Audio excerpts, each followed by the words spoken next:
Hi everyone, delonewolf here and welcome back for some more Space Engineers. And after all of that flying with my brother's ships, it is time to show you guys my first experiment and my first success, I would say. Here is the first drone for the two twins, and it is fully functional, although very limited in what it does. So in order to try and understand these basics, which is also what I want to talk a little bit about in this video, I had to make a drone that I felt was going to be decently stable, sturdy, not too fast. You can see it right here.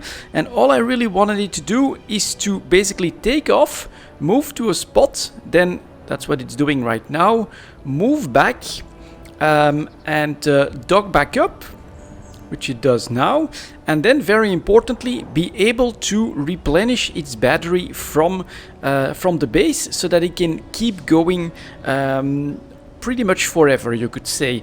And this is like the basis for a defense drone, so you can imagine that I can put some weapons on that, give them some rules as to what to shoot at, and then I can add more waypoints to, for instance, circle the base before it comes back. So let's take a quick look at how I designed the drone. There are some glaring mistakes, I think. Oh no, now I thought I made a mistake with this upwards thruster, but that's not the case. So I was also attempting what I would call the inner engine block. So the physics of the game are not 100% like reality, and so a setup like this actually works.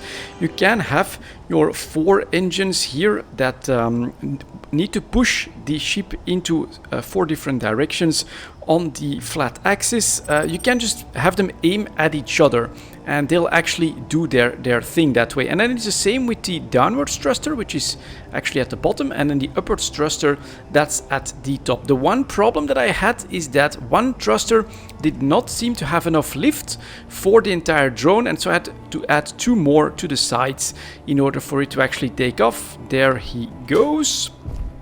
So that was the design. I think it has one big advantage, is that you have these steel plates, a very strong frame in the middle, and in fact, while trying to figure out how I had to program, you could say, all of this with timers, it fell down several times, but this one did not explode. The battery is right on top. Down here we've got a connector, so a connector, then you could say a skeleton, 2 gyros, an antenna, and then all the way up here we've got the battery, and then here we actually have the remote control block that's at the center of creating a drone. And I will still have a camera at the front here as well, so that our drone can look around a little bit. So that is basically as basic as it gets when it comes to drones. So you've got a battery, you've got the remote control block, you've got an antenna, gyroscope for flying, and a camera, and then some engines to get where you are going. Then I added a large number of these timer blocks, and you can see that one over there is counting down, and you basically need it so that you can tell your drone what it needs to do in which spot. Now I went super easy. As I've said, it's all very basic, and in order to get there I just have to press I, then I have to look for the static grid. I think that's correct. Let's see here. Let me take a quick look. Oh, I can normally go to the remote control block on it. And that one, oh, now it's not static anymore, it's actually flying. So I'm on remote control block 2. A couple of failed experiments, that's why some of the names will not make a lot of sense. But you can see now that the autopilot is on. I added the waypoints, so you can make them down here. Actually use the drone in order to do that, because this is actually really important, and maybe I should try to show that as well if I activate the HUD. You can see I've got a docking position and an above docking position, and it is really, we can see that if I can go up a little bit right now, this coordinate is going to be right at the center of your control block itself. So the way I did it is I took control of my drone, I landed it on the connector, and then I made the waypoint for the docking spot. That's where he needs to end. After that, I took it straight up, made an above dock point, and then of course you can make your rounds, your patrol. I just did one drone out here 70 meters away. Pretty damn straightforward. So that's how that works. You just go to the item, then down here, now that it's connected, it's also showing everything that's on the base, but I think you pretty easily learn which parts are from the drone, and then the remote control block is actually the most important one. And then here you can see on when it reaches the dock position, it has an action set up. So I'm going to take a look at that. Set up action. It basically activates timer number 1. So that's one of the timer blocks then that starts a countdown. And if I go to that timer block and then I look at, yeah, now it took off again, so I have to go back here, timer block. You can see it's got a 2-second timer, which means that it's going to wait for 2 seconds and then it's going to do the actions that I tell it to do, which in this case is to connect, to lock the connector, and then activate the next timer so that I can give it the next order, which is actually this one. This one waits 5 seconds. What does that one do? It turns the battery recharge on. So here we go. It's landed, it's waiting 2 seconds. It is locked. A new timer block is doing 5 seconds. It turns the battery to recharge. You can see it just did that. And it activates the next timer block, which is number 4. So let's go to block number 4. That one actually waits a full minute. You can do an exact calculation, probably depending on how much energy it uses on its round, and then in order to get it back. But then if I look at setup action again, it basically puts the battery back on auto, starts your next timer block. So we go to 5, setup action. This activates the autopilot again, activates the final timer block, which is number 6.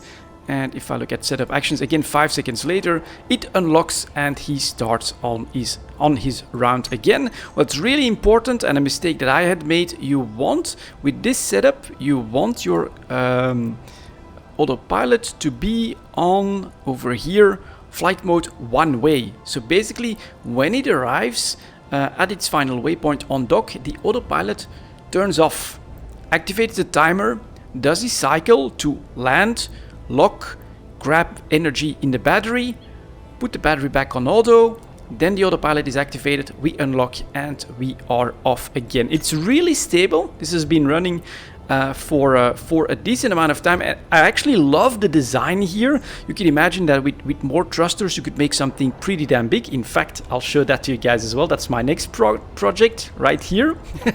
It's the same idea, except I'm trying to refine a little bit. I'm hoping that it works. So we'll see if it does work, but this is basically like a souped up design for the engine block, and then you can actually start to build around that any way you want. I could just add some defenses, but I could also add a massive layer of armor if I have enough power and thrust, of course, to protect my drone as well. Then add weapons, add usability, stuff like that. So I love this idea personally, to have the core of your ship be your engines and have them be safe and protected. So that's probably the designs that I'm going to shoot for. And maybe a final thing that I'm going to show you guys here as well. If I go back to the static grid and then I look at the battery, you can see right here that it is basically completely full. Stored power is at a full 1 MW. Input output, it is in recharge mode, so it stays in this recharge mode for 1 minute. I could probably turn that down if I wanted to, or what I'll probably do is actually extend the round, add a gun, add a weapon on this one, and then just have it as being a patrol block. Although we've been enough days on this planet, I'm pretty sure we won't get attacked. There you go, the timer is actually the next one is in, so the battery is back on auto, the autopilot is on, and now normally it's just going to unlock and up it goes again, with the battery consuming a little bit of energy as it flies. And so I think that this is how you're going to decide when it comes to atmospheric thrusters and battery power, how you can have your drones stay afloat indefinitely. Just look at what it does. and now you can see we're going down to 990, so we're really not using that much power. Then it comes back down, and so we're using a little bit over 10 kWh here, and so you just make sure that you've got enough time to recuperate that. Here we go, we're back on recharge. You can see that decently quickly in 10 seconds. You give it a couple of extra seconds and then you'll be absolutely fine, but we are fully charged. And this drone just, you know, it keeps doing its thing indefinitely. Now, things that I would love to do, but I think will require stuff like scripts and things like that, would be to, of course, have this, then also start to mine, bring in resources, put that on a conveyor so that everything is automatic. I'm sure it can be done, but that's very, very complex to do. And so my next project after this is probably to use this methodology. It's actually an idea from my brother, to use this methodology to just have this final bit. It can go back from any place to this above dock, dock up, grab energy, and be ready for flight again. And you can imagine that I want to do that on this ship. That'll actually become an atmospheric mining hauler, so that I can take it, go out there, fill it up, and then I can actually just give the autopilot the order to do everything else and to get back to base all on its own. So it's gonna be pretty exciting. There she goes again, one final round for my first successful drone. This took quite a bit of learning, actually watching some YouTube videos as well about the timers and setting up the actions. But once everything was up and running, you know, it's a great feeling, and I do feel like I've learned a huge amount about the game here, and this has a lot of potential to bring a lot of very fun options to the game. There we go, it lands decently well. I think I also want to like lower the speed of the landing and things like that to just fine-tune it, but this is running, this is doing fine, and I absolutely love our first little drone. So there you go, a little bit of a shorter one without my brother here for this episode, but this is also my little pet project that is starting to bear fruit. Thank you very much for watching, guys, and as always, I'll see you next time.